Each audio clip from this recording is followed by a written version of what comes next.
profession, and I run a little Aboriginal medical centre in Cape York, and basically it can be 24 hours a day, and yeah.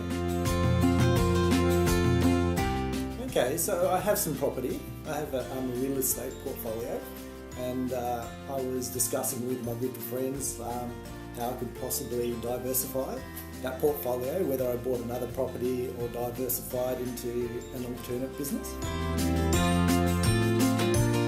Okay, so I guess I was looking for something that I could do my main job while also having something on the side.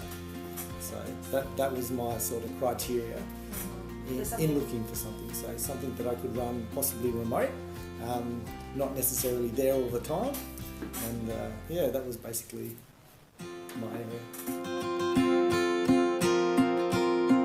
Yeah, look, I didn't look into too many because I didn't want to have a staff base, because I didn't want to have to rely on staff to be there and turn up at a specific time. I have my own staff at the practice, and I know the complications about having multiple staff there and not being unable to be reliant on them to turn up to work.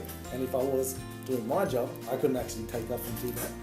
Yeah, so I needed something that could be run separately. You know, I live in a community of, or a town of 3,500 people, and so you know, it's quite a small market.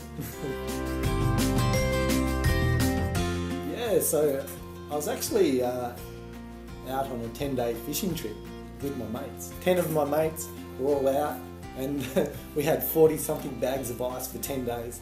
And I'm like, gee, we spent a lot of money on ice. And then we're having a drink, and I was talking to my mate about this diversifying the business portfolio. And my mate said, yeah, you know, I saw this Kooler ice ad, you know, a vending machine where you can go get it 24 hours. And being in a small town, the opening hours of shops in my town is quite limited.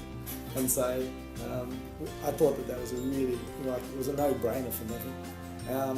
I thought, you know, a lot of people love camping, fishing, hunting. It was a mecca for us, you know.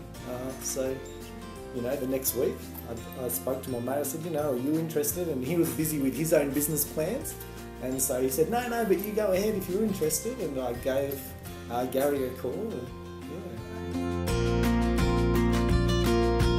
yeah, look, I had a really good process, actually. Yeah, I felt that I was well supported.